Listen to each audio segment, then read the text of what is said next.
One day, when he was painting away with his young boy at his side, Pablo, he had to go inside the house. Half an hour later, 30 minutes later, he came back out, and his young son, Picasso, who was 6 years old, had finished his painting.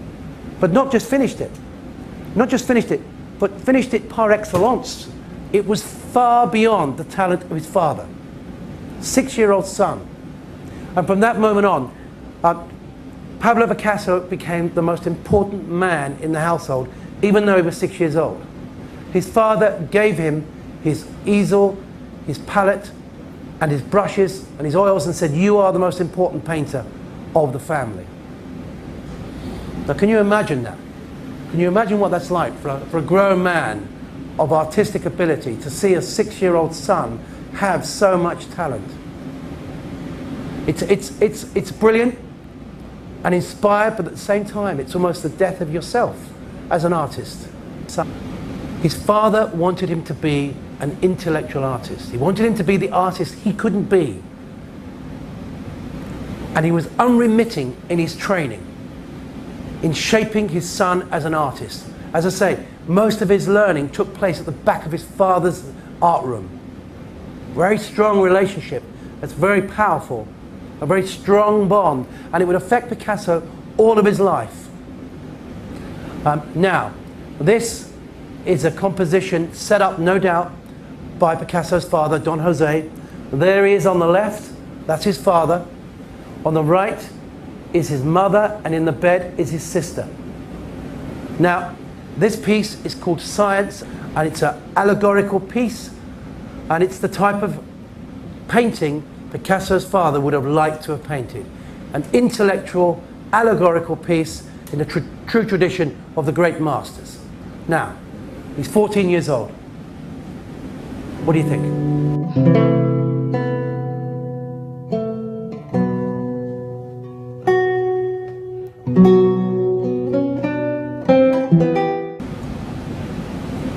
Picasso said it took me a lifetime to paint like a child. When I was 14, I painted like Michelangelo, and there it is. Look at that. He's a master. Can we have the next slide, please? Now, I've reduced it so you can see some detail better.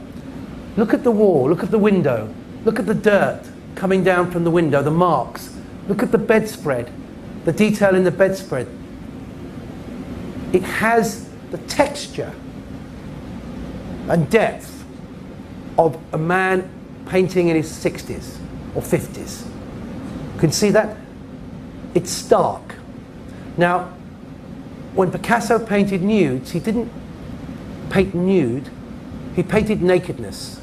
And we can see here, it's a stark portrait. Even though there's this relationship going on between science and charity, the background, the images, the wall, the detail, it's a master of detail. Okay, next one, please. Now, this is another piece, again, set up by his father. You can see there, Don Jose. This is called First Communion. First Communion. Next one, Picasso's painting of a boy with a horse. I talked about that starkness earlier on that came into his work. This is from the rose-tinted period, 1903 onwards. This is probably the most valuable period of Picasso, the rose-tinted period. But look at this boy and look at this horse. When's it set?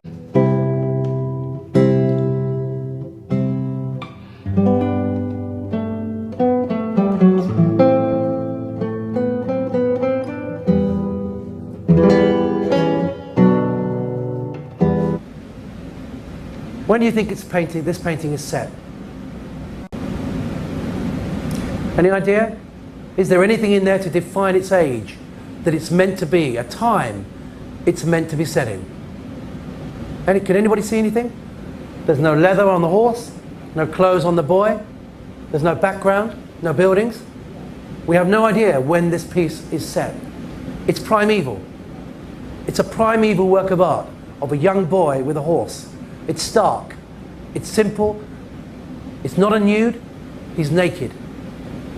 This is an element of Picasso's work that it was like a key that something he could tune into was the very essence of an object. And it's what he wanted to give you were the essences of what he portrayed. This piece again, highly valuable piece, over 100 million. Next piece, please. Now, I told you he'd been studying the masters, El Greco, Goya, Velázquez. Now, anybody mention this? Anybody notice this moustache? Was there another artist who had a moustache like this? Salvador Dali, that's right. Well, Salvador Dali took his moustache from this painting.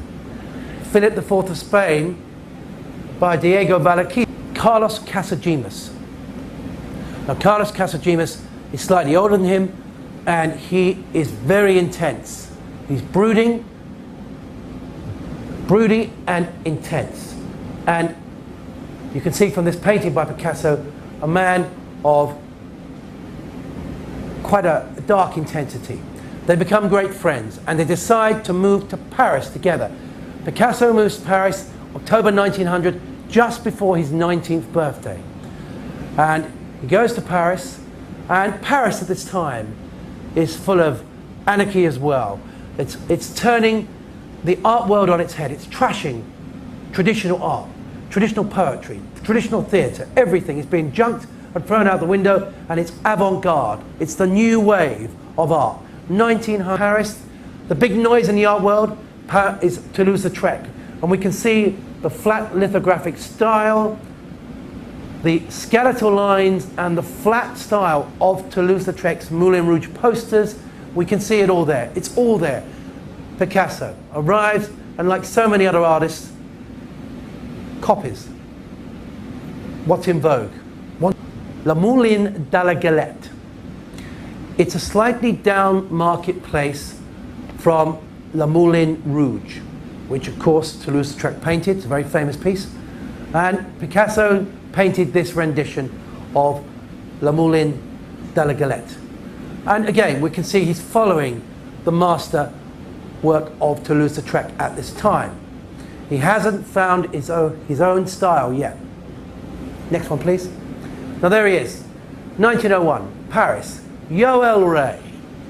I put that on, but it is on this piece somewhere. I, the King. Now, at this time, he goes back to Spain. He has to go back. Now, even though he's living in Paris, he never really leaves Spain. Picasso never stopped being the quintessential Spanish artist. And he would go back to Spain all the time and be inspired by different events and different places. In Barcelona, he was introduced to the brothels by some of the senior students, the bars and everything else. And this area, this lurid area of life, would stay with him forever.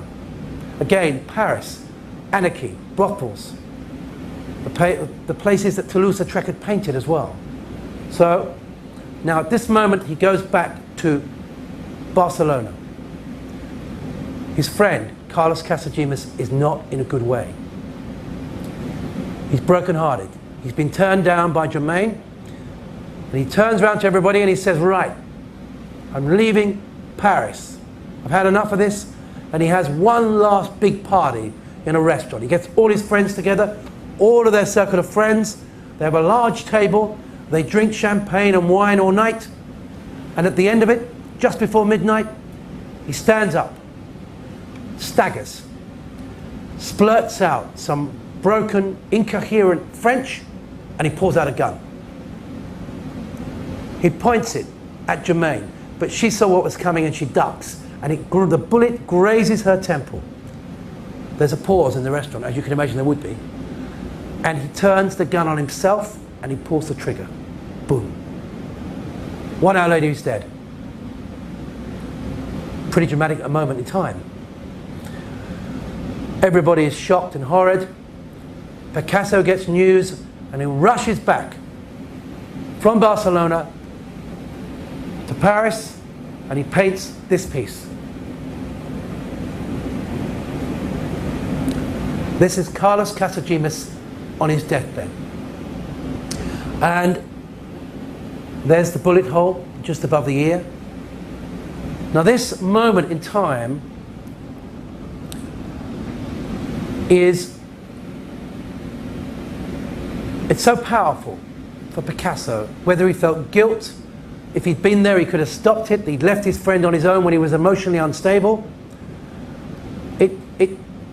It sends him into a huge despair, into a deep depression. He's alone, he's lost his friend, he's in mourning, and he starts to change his palette. And we can see here the yellow and blue that would become the blue period. This is the first piece that inspired the blue period in 1901. Now, blue. What comes to mind with blue? I'm interested to know what we get from the colour blue. Changes of colour, connotations of colours change as time goes on. Depends what's happened in the world. What do we, let's have any answers. Anyone tell me what do you think? What do you connect with blue? Sorry? The cold. Very good, the cold, exactly. It's cold. What else? Anything else? Sorry? Sadness. Very good, sadness. Cold, sadness. Anything else? It's monochromatic, one coloured art. And it's blue. Now blue is the traditional colour used in the painting of Jesus Christ's Ascension, going up to heaven, painted with lapis. And really, Picasso, always clever, taking something from the classical world and using it in a modern way, painting his friend with the blues of Ascension.